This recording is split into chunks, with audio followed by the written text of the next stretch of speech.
அஸ்ஸலாமு அலைக்கும் ரஹ்மத்துல்லாஹி தஆலா வபரகாத்துஹு. யாராவது ஒருத்தர்கிட்ட நம்ம வாங்கினோன்னா, ஒரு பொருள் வாங்கினோன்னா, அதை திருப்பி கொடுக்குற நியத்தோடு நம்ம வாங்கணும். அவரும் நல்ல நியத்தோட துவா செஞ்சு நமக்கு கொடுக்கணும், நம்மளும் திருப்பி கொடுக்குற நியத்தோடு வாங்கணும். அப்படி திருப்பி கொடுக்குற நியத்தோடு வாங்கும் போது அல்லாவே அவங்களுக்கு திருப்பி செலுத்திடுறான்.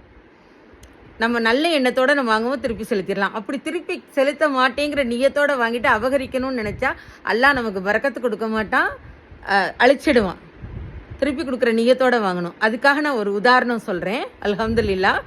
ஒருத்தர்கிட்ட போய் ஒரு வியாபாரி பணம் கேட்டார். நான் வியாபாரத்துக்காக வெளிநாட்டுக்கு போகிறேன், கப்பலில் போகிறேன். அந்த காலமெல்லாம் கப்பல் தான், கப்பலில் போகிறேன். அங்கே போய் வியாபாரம் செஞ்சு உங்களுக்கு உங்கள் பணத்தை அடைச்சிடுறேன், எனக்கு நீங்கள் தர முடியுமான்னு கேட்டார். அப்போ இவர் என்னோட பொண்ணோட நிக்காக்காக தான் நான் வச்சுருக்கேன், இந்த தேதியில் நிக்கா, இந்த டைமில் எனக்கு வேணும் அப்படின்னு சொன்னோன்னா, சரி கண்டிப்பாக அந்த டைமுக்குள்ளே நான் கொடுத்துறேன்னு சொல்லி அவர் வாங்கிட்டு போகிறார். வாங்கிட்டு போய் கடல் கடந்து போய் அங்கே போய் அவர் நல்லா வியாபாரம் செஞ்சு நல்லா சம்பாரித்து நல்ல வசதியாகிடுறாரு. அப்போ அவர் என்ன செய்கிறாருன்னா, இவருக்கு திருப்பி கொடுக்கணுங்கிற எண்ணம் இருக்குது, ஆனால் அவரால் அங்கேருந்து திரும்பி வர முடியல. அந்த கப்பலில் இருக்க பிரச்சனை, சில பிரச்சனைகள், அங்கேருந்து அவரால் வர முடியல.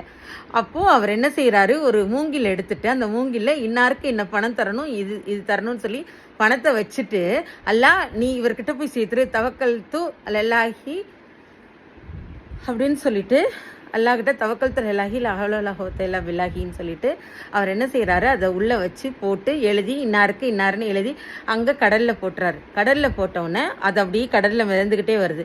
இவர் என்ன செஞ்சார், நம்ம பொண்ணு நிக்காக்கு நாளாயிடுச்சு, நம்ம அவர் பணம் தரேன்னாரே, தரலையேன்னு வருத்தத்தோடு அந்த பீச்சில் மணலில் அப்படியே நடந்து போய்கிட்டே இருக்காரு. அந்த மூங்கில் மிதந்து வந்து கரெக்டாக இவர் கையில் வந்து கிடச்சிருச்சு. இவர் திறந்து பார்க்குறாரு, அதில் எழுதியிருக்கு இன்னாருக்கு இன்னாருன்னு. ஓ, இது தனக்கானதுன்னு சொல்லிட்டு அவர் அதை எடுத்துக்கிறாரு. பொண்ணோட கல்யாணம் நல்லபடியாக சீரும் சிறப்புமாக நடந்தது. இப்போது அல்லாஹ் தஆலா அவர் திருப்பி கொடுக்கணுங்கிற நியத்தோட போனார். அல்லாஹ் தஆலா அவருக்கு பரக்கத்தை கொடுத்தான். அவர் பரக்கத்தோட அவரும் இவருக்கு திருப்பி கொடுத்தாரு. இவர் நல்ல நியத்தோட கொடுத்தாரு, இவருக்கும் அந்த பணம் திரும்பி வந்துருச்சு.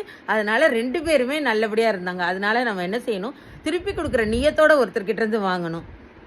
அதே மாதிரி கொடுக்குறவரும் துவா செஞ்சு நல்ல விதமாக கொடுக்கணும். 2 பேரும் நல்ல விதமாக கொடுத்து நல்லபடியாக பண்ணும்போது அல்லாஹ் தஆலா அவங்களோட பணத்தை எங்கே இருந்தாலும் வந்து சேர வச்சிருவான். அல்ஹம்துலில்லாஹ். இது ஒரு உதாரணம், நல்ல சிறந்த உதாரணம். அல்ஹம்துலில்லாஹ்.